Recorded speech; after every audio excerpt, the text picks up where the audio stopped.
Hora cero.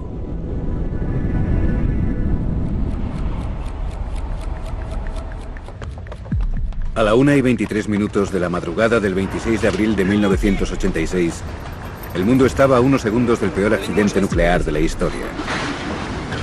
¡Se están levantando las cubiertas de la tapa del reactor! El reactor número 4 de la central nuclear de Chernóbil, en la Unión Soviética, explotó. Oiga, ¿Parque de Bomberos 242?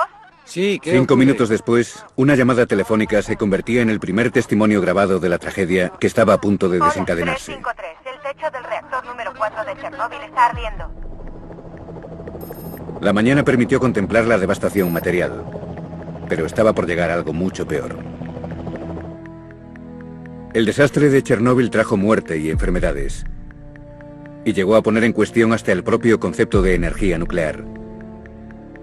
Y dentro de la Unión Soviética, el trauma de Chernóbil fue tan grande que muchos lo vieron como el primer paso en el desmoronamiento del régimen comunista. Este programa cuenta la historia, minuto a minuto, segundo a segundo, de la hora previa a la tragedia. Se narra a través de los ojos de los protagonistas del drama, los trabajadores que accidentalmente causaron su propia muerte y de los espectadores inocentes que presenciaron los hechos. Está basado en pruebas documentadas y en el relato de los testigos, y se ha filmado in situ, en el interior de las zonas que se conservan de la central nuclear de Chernóbil. El desastre de Chernóbil.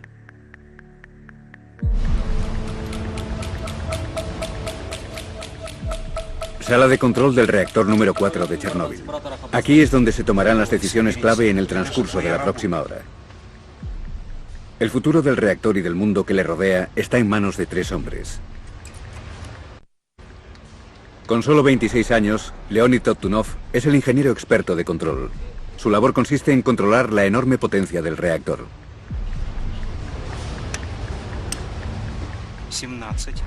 Alexander Akimov es el supervisor de este turno, el capitán del barco.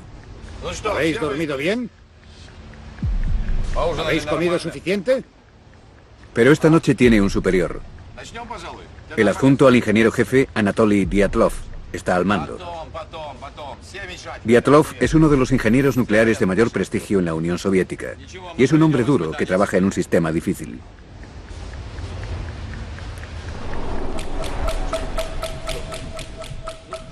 Hay otro personaje fundamental, un reactor que acaba de entrar en servicio, el número 4, uno de los logros tecnológicos de los que el régimen comunista se siente más orgulloso.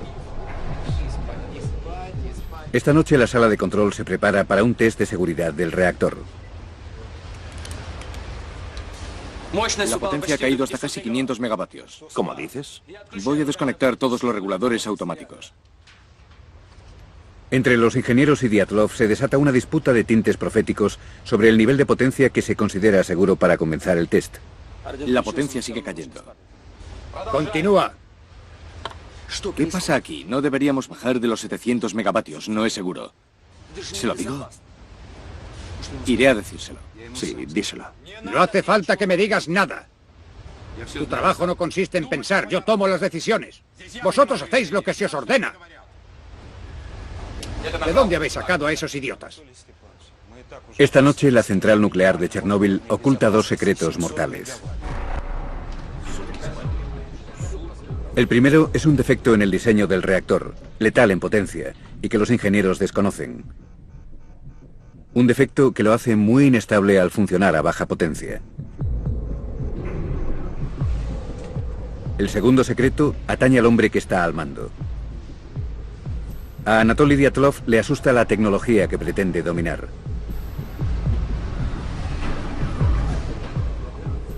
Esta noche Dyatlov y el reactor se encontrarán cara a cara y medirán sus fuerzas en una contienda que les destruirá a ambos.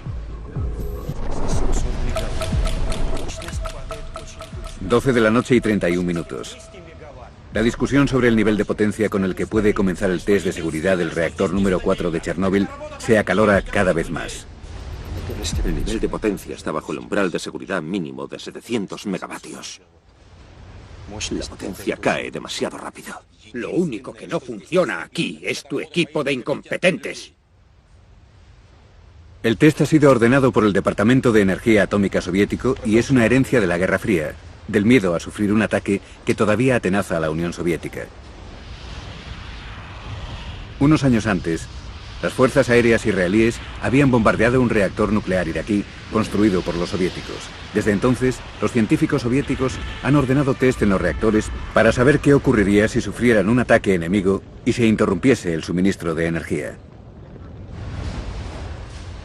Pero Anatoly Dyatlov, adjunto al ingeniero jefe, ignora deliberadamente la normativa sobre la realización del test. El programa especifica que la potencia del reactor debería estar entre 700 y 1000 megavatios al comienzo del test. Dyatlov pretende realizarlo a tan solo 200 megavatios para conservar el agua fría que evita el recalentamiento del reactor. Él cree que los riesgos son mínimos. Desgraciadamente, aquella noche no había ningún hombre en la sala de control que él considerase a su altura. No había nadie con una personalidad fuerte ni profesionalmente cualificado como para que él respetase su opinión. Los reactores no cometen errores, solo la gente los comete. Vamos a empezar ya. Dyatlov no es un hombre irracional. Simplemente es un producto del sistema comunista que le ha creado y promocionado. Nacido en Siberia, en una familia de pescadores, se fugó de casa a los 14 años. Sobreponiéndose a unos orígenes tan poco prometedores, ha llegado a ser ingeniero. Es un hombre del partido. Intenta seguir las normas, pero es consciente de que en la industria nuclear, las normas y la realidad no siempre coinciden. Para hacer las cosas, a veces la improvisación y los atajos son el único camino.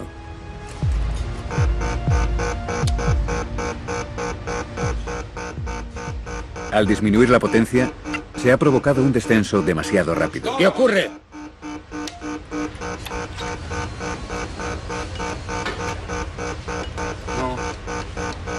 La potencia sigue bajando. ¿Pero qué has hecho, idiota? ¿Qué has hecho? ¿Has permitido que la potencia cayera demasiado? ¡Eres un loco incompetente! ¡Ayúdale! No hay que ponerse nervioso, Leonid. No pasa nada. Volvamos a empezar desde el principio.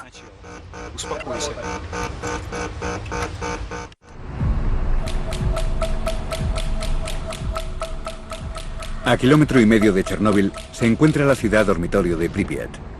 Todos sus habitantes trabajan en la central nuclear.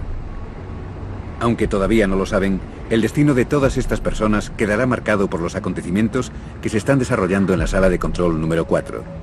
Entre estas personas, profundamente dormido, se encuentra Nikolai Fomin, ingeniero jefe de Chernóbil, quien dio la orden de que se llevara a cabo el test de seguridad. A unos centenares de metros, un niño de 2 años, Kirill, hijo de Natasha Yevchenko, no deja dormir a su madre. Desde su ventana, Natasha puede ver las luces de la central nuclear, donde su marido, el ingeniero Sasha Yevchenko, tiene turno de noche. Mientras recorre los 1000 metros del pasillo de la turbina, Sasha no piensa en el trabajo, sino en las vacaciones del próximo 1 de mayo. Conozco un lugar ideal para pescar cerca de Pripyat. La última vez cogí un pez que era así de grande. Seguro. De verdad, no me lo estoy inventando. Que sí. Había algo en aquella noche, algo extraño. No sé por qué razón me puse el equipo completo. Hacía muy buen tiempo, mucho calor para ser primavera. Fui a trabajar de muy buen humor. Pero mi mujer me dijo que nuestro hijo Kirill había estado llorando toda la noche. Esta noche los peces son muy pequeños. Fíjate en aquellos de allí. Hay otros que tampoco duermen, entre ellos 2 pescadores. Uno es un técnico de mantenimiento de Chernóbil, que pesca a los peces atraídos por las cálidas aguas residuales de la central. A la 1:24, un nuevo problema interrumpe la concentración de unos trabajadores que casi ya no dan abasto.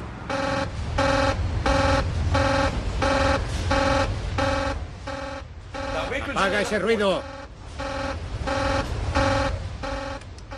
El nivel del agua de los tambores del separador está peligrosamente bajo. Quédate ahí.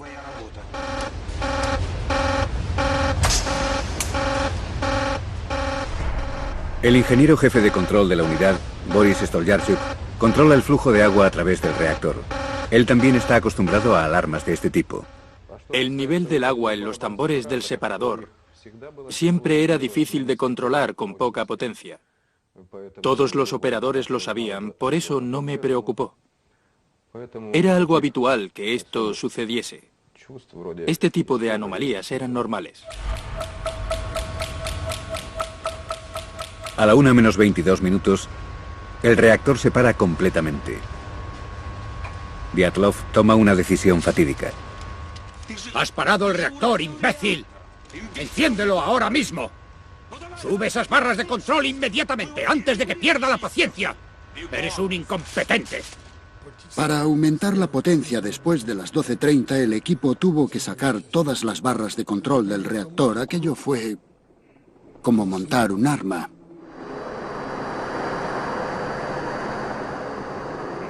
Las barras de control son el acelerador y los frenos del reactor nuclear. Bajo la cubierta del reactor, que mide 15 metros, hay 1.661 barras de combustible llenas de uranio que descienden hacia el núcleo del reactor. La división de los átomos de uranio libera un enorme calor desde las barras de combustible, lo que convierte el agua en vapor. El vapor mueve la gigantesca turbina que genera electricidad. Para controlar esta potencia, hay repartidas 211 barras de boro por el núcleo del reactor. Si se elevan, se aumenta la potencia. Si se extraen todas juntas, los ingenieros pierden la capacidad de aplicar los frenos. ¡Subid esas barras de control! Y eso es exactamente lo que Dyatlov les pide a sus hombres. ¿Es que no me habéis entendido? ¿Cuántas veces tengo que repetirlo? Con el debido respeto, creo que deberíamos apagar el reactor. Eso fue lo que me enseñaron en la simulación. Sí, tienes toda la razón. Absolutamente. Retirando las barras de control tendremos menos control, incluso sobre el reactor. Ya está bastante inestable en estos momentos. Ya he sufrido suficientes retrasos a causa de cretinos como tú. El test se hará esta misma noche. En cuanto a ti, si no quieres hacer esto como se te ordena o no eres capaz, no volverás a tener este problema. ¿Entendido? Sí. Sácate de en medio. Tregub, encárgate tú.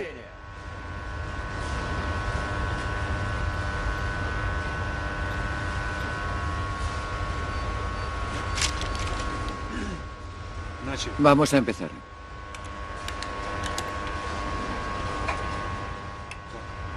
Con cuidado.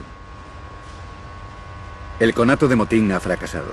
Tregub y Akimov aumentan la potencia del reactor.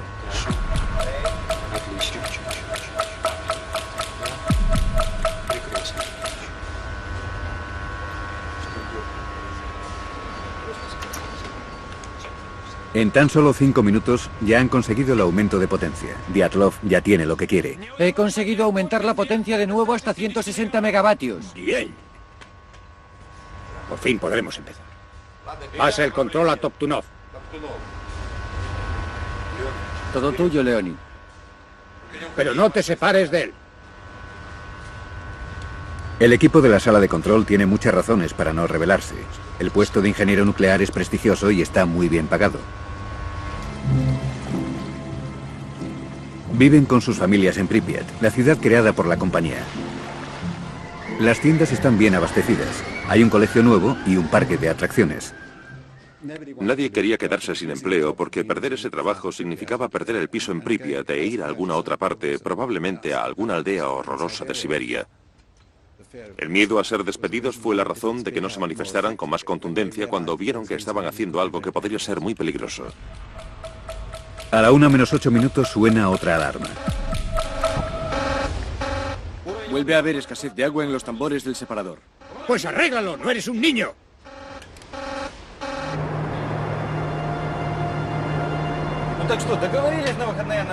Fuera de la sala de control, nadie sabe la discusión que tiene lugar allí dentro. Para los trabajadores como Sasha Yevchenko, esta es una noche más. No había ninguna tarea especial para aquel turno. Yo ya había hecho un turno y todos pensábamos que habían apagado el reactor número 4. Yo creía que el test se había realizado en el turno anterior. A ver, cariño, ¿qué te pasa? En el exterior de la central, la noche está tranquila.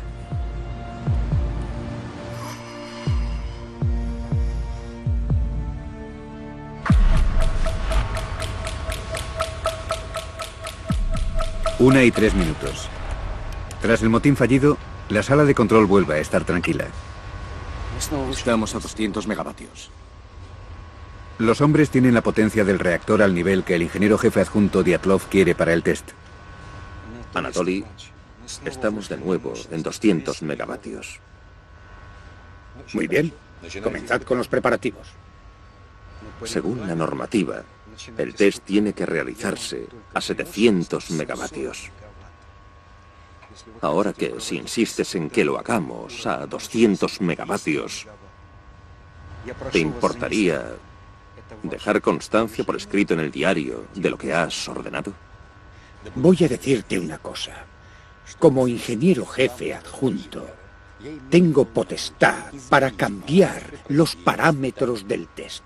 Así que pienso hacerlo a esa potencia. El test continúa.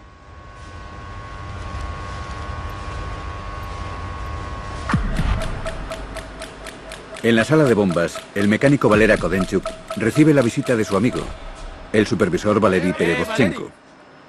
A Kodenchuk le quedan menos de 20 minutos de vida. Creí que esta noche no ibas a venir. He vuelto pronto de Kiev especialmente para verte. ¿Has vendido el coche? Por fin he cerrado el trato. ¡Felicidades! El Moskvich 2140 ha pasado a la historia. Ahora tengo un Ziguli. ¡Qué bien! A lo mejor hasta me compro unos pantalones vaqueros a juego. Bueno, hasta luego. Hasta luego.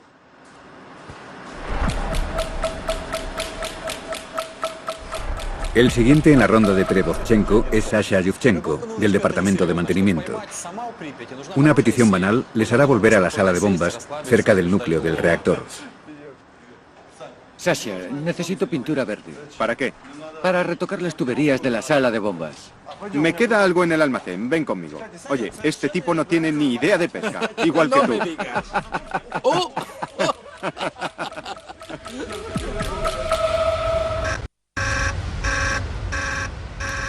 La escasez de agua sigue disparando las alarmas, pero todavía ninguno de los ingenieros cree que se pueda producir un accidente grave.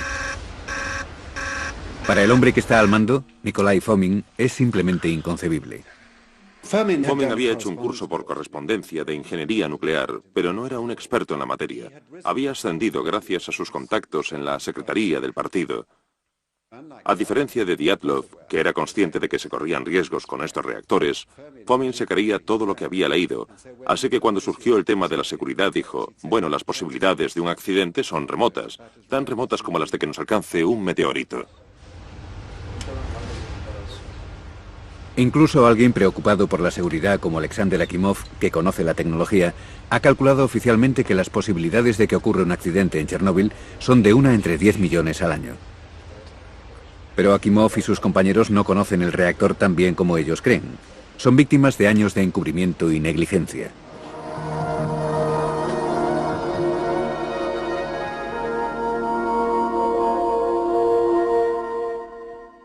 Uno de nuestros objetivos es que los trabajadores del futuro que dirigen nuestras centrales sean los más preparados del mundo.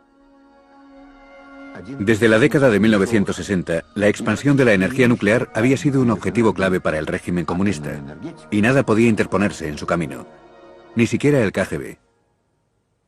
Estos documentos desclasificados por el KGB muestran que las autoridades ignoraron las repetidas advertencias realizadas entre 1979 y 1986 de que Chernóbil presentaba graves fallos de diseño.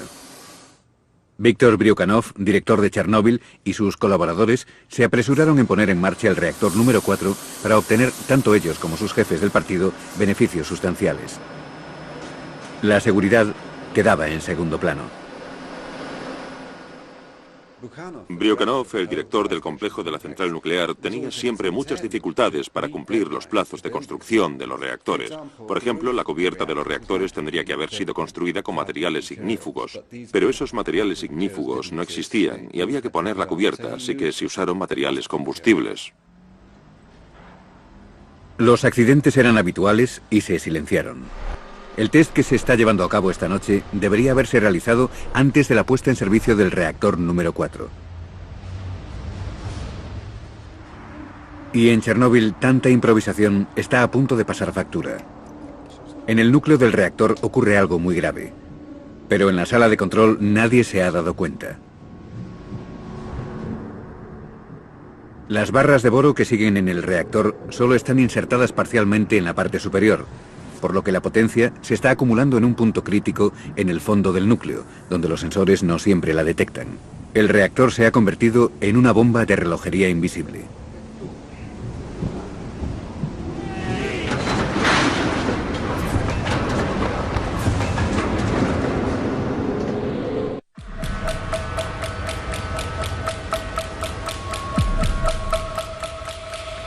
A la 1:12, la presión cada vez mayor en el interior del reactor número 4 de Chernóbil es similar a la presión que sufre el hombre que controla los trabajos de esta noche, el ingeniero jefe adjunto Anatoly Dyatlov. Dyatlov está decidido a realizar el test de seguridad a pesar de la oposición que encuentra en la sala de control. Una de las razones es quizás que Dyatlov, el político de la central, tiene problemas con el Partido Comunista local por su forma de tratar a los trabajadores. Su jefe, Nikolai Fomin, está a punto de ascender. Si el test se realiza con éxito, Dyatlov podría conseguir el trabajo de Fomin y sucederle en el sindicato de ingenieros. Pero Dyatlov oculta además un secreto más personal. En la década de 1960 trabajó en Siberia instalando reactores nucleares en submarinos. Hubo un accidente nuclear.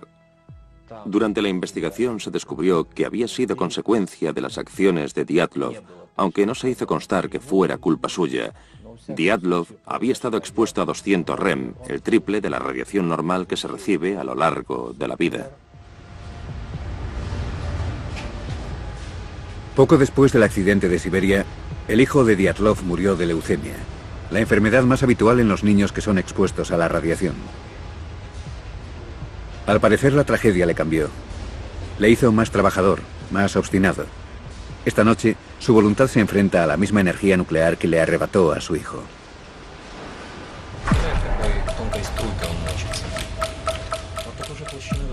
Una y 17 de la madrugada. Quedan menos de 6 minutos para el comienzo del test de seguridad. Dyatlov se muestra confiado. A 200 megavatios. No necesitaremos mucha agua. Así que podremos repetir el test si es necesario. Pero nunca se ha hecho un test de esta forma. Bueno, lo estamos haciendo.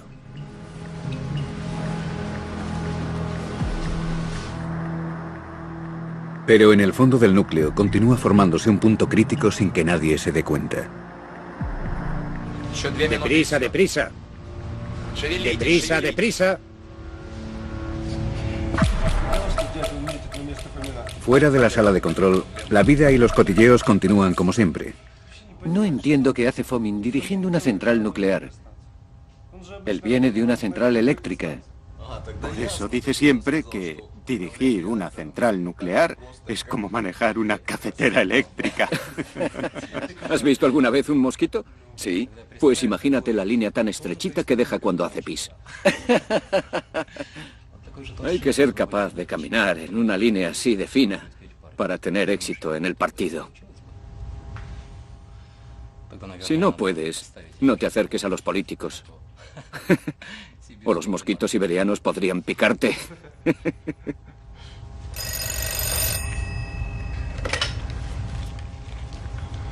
¿Sí? Apaga el cigarrillo. Es tu mujer. Sí. Entendido, voy ahora mismo. Sujétame esto. Me lo acabaré cuando vuelva. Dyatlov me reclama urgentemente. Ten cuidado que no te pique. Cuidado con los políticos. Para llegar hasta la sala de control, Perevozchenko tiene que pasar junto al reactor. Si estáis todos listos por fin, me gustaría empezar el test.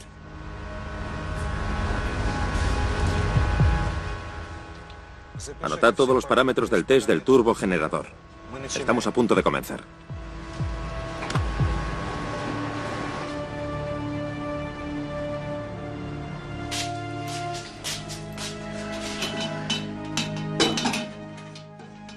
Te equivocas. Los niños son estupendos. Tal vez para ti, pero es demasiado pronto para mí. Ni siquiera lo he pensado. Nosotros estamos pensando en tener otro.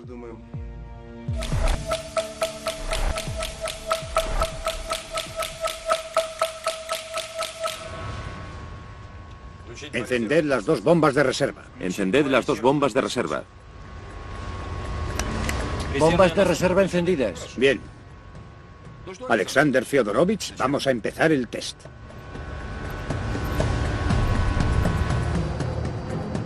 Durante el test se corta el suministro de energía que va a la enorme turbina y esta se mueve por inercia. Los generadores diésel de seguridad tardan 40 segundos en entrar en funcionamiento. La pregunta es si la turbina ralentizada será efectiva y mantendrá las bombas de agua activas hasta que los generadores diésel funcionen. Sin esa agua, el reactor podría hervir como una inmensa tetera. Pero para Dyatlov, que desconoce el punto crítico que ya se ha ido acumulando, el riesgo sigue siendo puramente teórico. Y ordena apagar la alimentación de la turbina.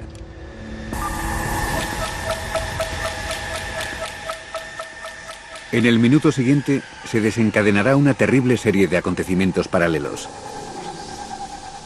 A medida que la turbina se ralentiza, las bombas impulsan menos agua hacia el núcleo del reactor. Cada vez se genera más vapor y hay menos agua.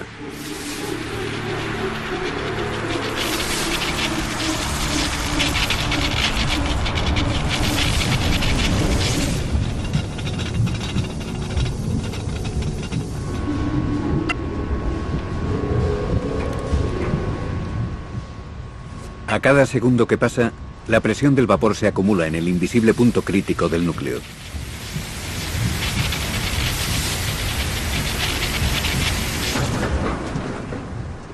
A medida que la presión del vapor aumenta, se transmite a la sala de bombas.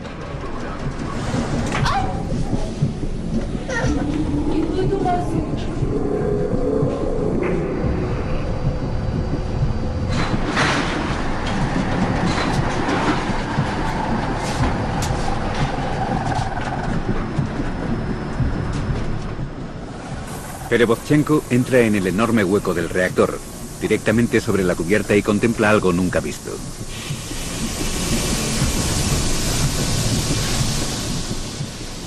La presión del vapor en el interior del núcleo está levantando y desencajando las cubiertas de las barras de combustible que pesan 350 kilos. ¡Mirad lo que está ocurriendo! ¿No veis lo que está ocurriendo?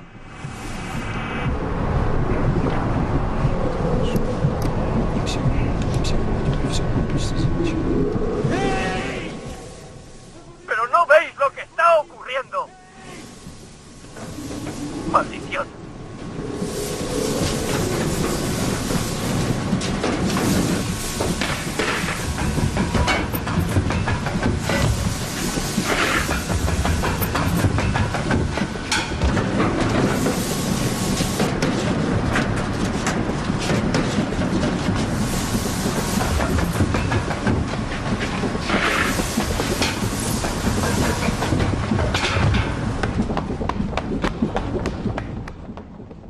Tenemos que activar a Z5. Está produciendo una subida de potencia. Voy a pulsar a Z5 para reducir la potencia.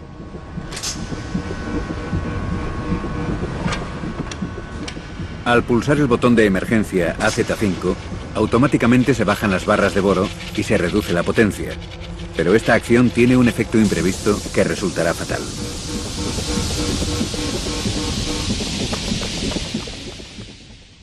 Las barras de boro tenían una cubierta de grafito y en el instante en que son insertadas en el reactor, el grafito provoca una subida de la potencia, no una reducción de la potencia. Desde que se pulsó el botón a Z5 hasta que se produjo la explosión, la potencia se incrementó cientos de veces.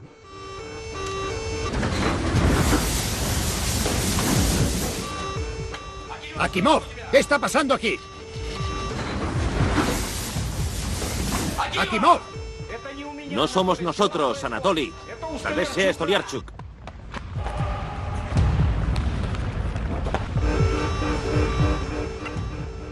La potencia se duplica a cada segundo. Eso es imposible. No debería ser, pero está aumentando. ¡Las tapas del reactor se están levantando! Hay que salir de aquí. Hay que evacuar la central. Duérmete, cariño.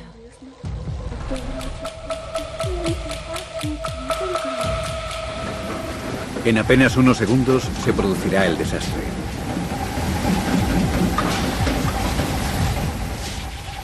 La presión del vapor en el punto crítico del reactor no se puede contener. 50 barras de control y de combustible se hacen añicos.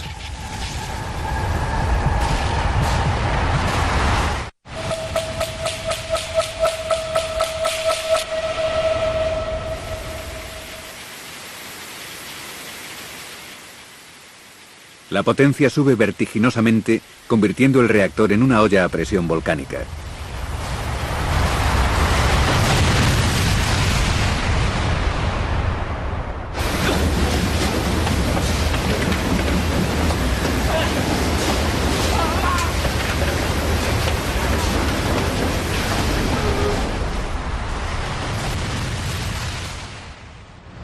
¿Qué ha sido eso? Me ha parecido una explosión. Ha sido en la central. Se ha ido la luz. Ha fallado el ¡Hay que sistema de solucionarlo! seguridad. ¡Deprisa, deprisa! ¡Y a ver qué No ocurre! sé qué ha ¡Vamos, podido rápido! ocurrir. Iré a comprobar los desaireadores. Revisa los parámetros. Скорее, скорее, скорее, посмотрите все. Посмотрите на пульт. Что показывают датчики? Tras la primera explosión, pensé que el problema era una explosión hidráulica en los desaireadores. Intenté cambiar los parámetros para compensar, pero entonces se produjo la segunda explosión.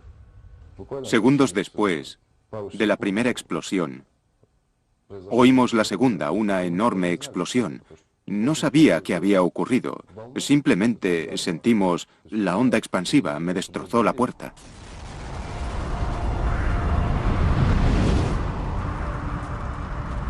La cubierta de seguridad pesaba 500 toneladas y ha volado.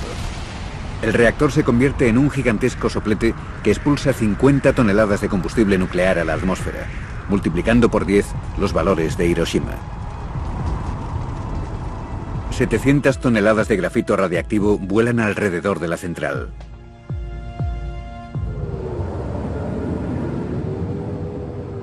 Las nubes de polvo llegan a la sala de control, acompañadas por un olor extraño. Los gases que se liberan del núcleo dejan un sabor metálico, como el ozono después de una tormenta. Es el olor de la muerte. El polvo es el manto que cubre al asesino invisible de la radiación.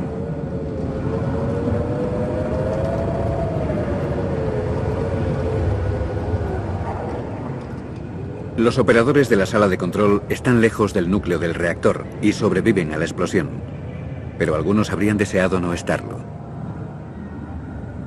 Muchos se enfrentarán a días, semanas, incluso años de agonía, durante los que la radiación les quemará desde el interior.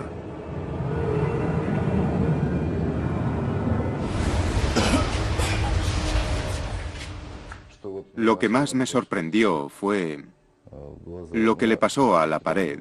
Era una pared de hormigón macizo, de 1 metro de grosor. Y de repente lo vi en la esquina de mi sala, doblado, como si fuera de goma, así. Se hizo de noche de repente. Las luces se apagaron. El vapor lo envolvía todo. Polvo, vapor, oscuridad. Y un horrible zumbido por todas partes que nos aturdía.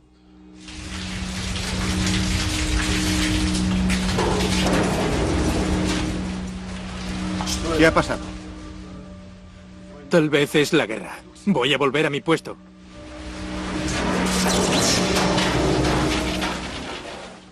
Pensé que podría ser un terremoto o tal vez la guerra. El reactor fue lo último que se me pasó por la cabeza.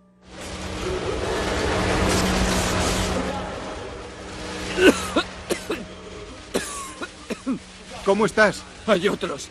¡Ayúdales! ¡Ayúdales! Era mi operador, Víctor Diktorenko. Le reconocí solo por la voz. Estaba irreconocible porque tenía la cara quemada y estaba totalmente cubierto de sangre. Víctor estaba en estado de shock.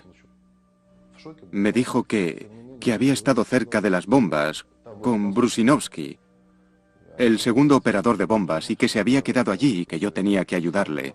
Cuando llegué a su lado, estaba temblando.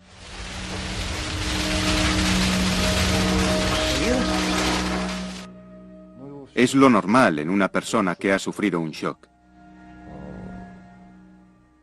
Me hizo una señal con la mano y me dijo: Estoy bien.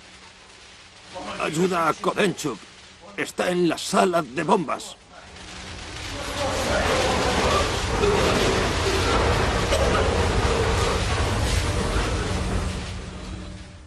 Pero, ¿qué encontré?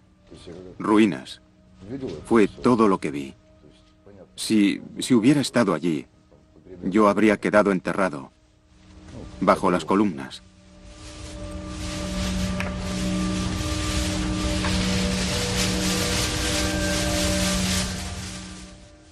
Donde debería haber estado el techo solo había cielo.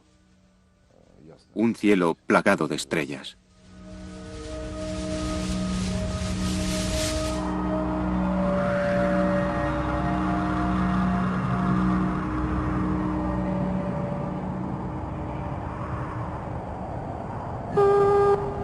Oiga, ¿Parque de Bomberos 242? Sí, ¿qué ocurre?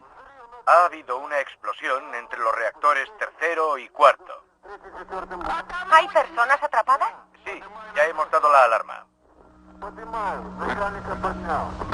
Bien, informaré a todos los parques de bomberos.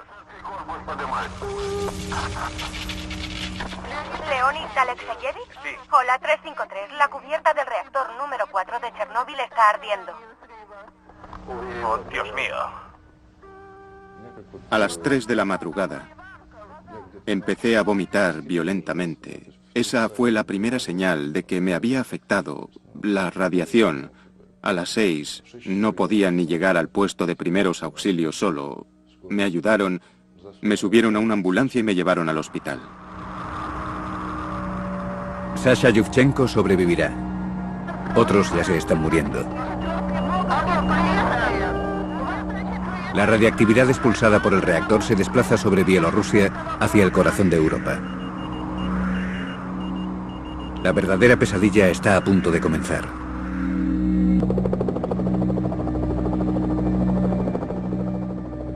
La mañana del 26 de abril, la KGB firma el escenario devastado del peor accidente nuclear de la historia. El equipo que filmó estas imágenes desclasificadas por la KGB absorbió una enorme dosis de radiación. Al día siguiente, los ciudadanos de Pripyat recibieron comunicación oficial de lo peor. Atención, camaradas. Se ha producido una situación de radiación no controlada en la central nuclear de Chernóbil. Como medida temporal de precaución, se ha decidido evacuar a la población de la ciudad de Pripyat a partir de las 2 de la tarde de hoy, 27 de abril. La noche siguiente, me llevaron en avión a Moscú. Solo sobrevivimos 5 personas de los que íbamos a bordo, y mi familia fue evacuada junto al resto de los habitantes de la ciudad de Pripyat.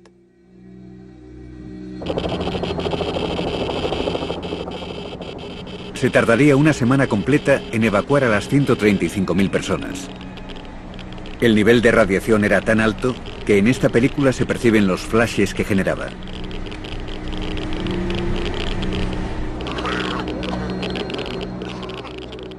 Se declaró una zona de exclusión de 30 kilómetros.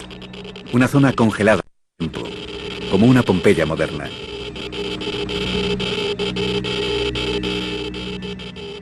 Más de 600.000 hombres y mujeres soviéticos llegaron para contener la radiactividad.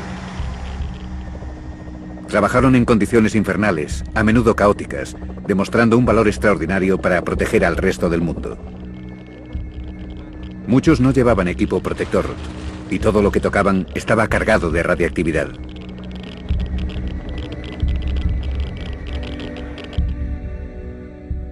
La venenosa nube superó las fronteras, se extendió por buena parte del hemisferio norte y pasó a la Tierra por la acción de la lluvia.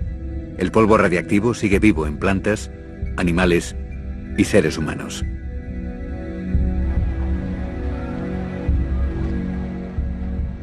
En la Unión Soviética, en los nuevos tiempos de apertura, tuvo un profundo efecto político. Todos sabéis que se ha producido una tragedia en la central nuclear de Chernóbil. Creo que simbólicamente y también en la práctica, Chernóbil fue el principio del fin de la Unión Soviética.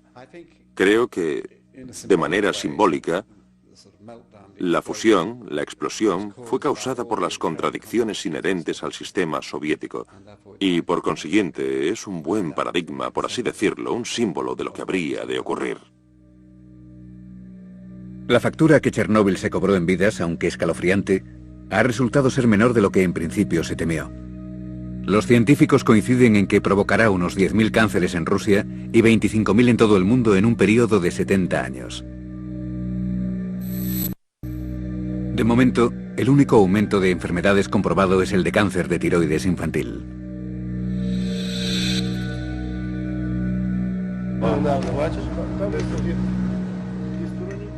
Pero es en los seres humanos individuales donde ese coste se hace más visible. Los pescadores se pasaron toda la noche observando a los bomberos combatir las llamas radiactivas hasta que empezaron a sentirse enfermos. En cuestión de horas su piel se oscureció. Mostraba un bronceado nuclear que presagiaba su muerte.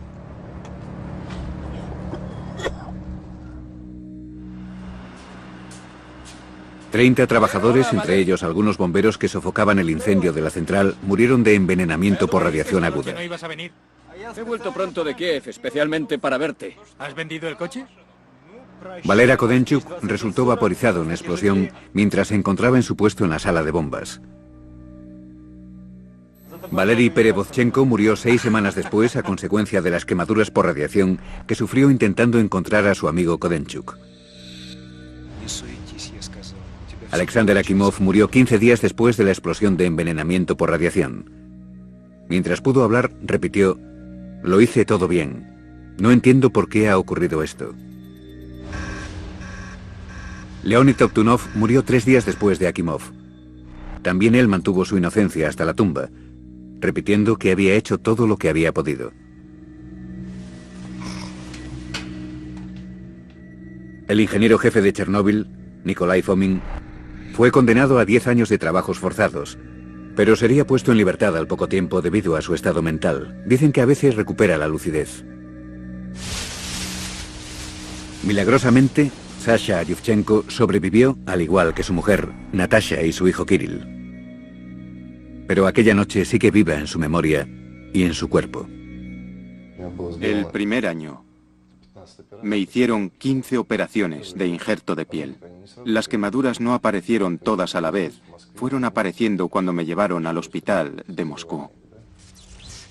Maduraron. Mientras estaba en recuperación, la piel se me puso negra. Cuando me retiraron las sábanas, se me desprendió la piel como si fuera tinta impresa sobre un papel. Ahora tengo que vivir con mucho cuidado. Por ejemplo, puedo conducir, pero no puedo hacer ningún tipo de reparación. No puedo tocar gasolinas ni aceites. Las heridas no me cicatrizan. La sangre no se me coagula como es debido. Hay otras cosas, pero te acostumbras, vives con ellas. No te queda más remedio.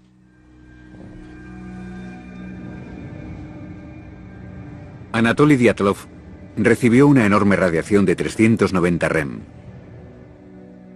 Pero ni siquiera esta radiación equivalente a la que se recibiría a lo largo de 5 vidas le mató. Vivió hasta 1995, año en que murió de un ataque al corazón. Dyatlov cumplió 4 años de los 10 a los que había sido condenado, y en una entrevista extraordinaria que concedió poco antes de su muerte, declaró que en la batalla entre él y el reactor solo se podía culpar a un bando. El reactor no tenía que haber estado operativo. A quien debe culparse es al Departamento de Energía Atómica. No disponer de la documentación adecuada cuando y dónde se necesitaba convirtió la explosión del reactor en algo inevitable. El reactor caminaba directamente hacia su perdición.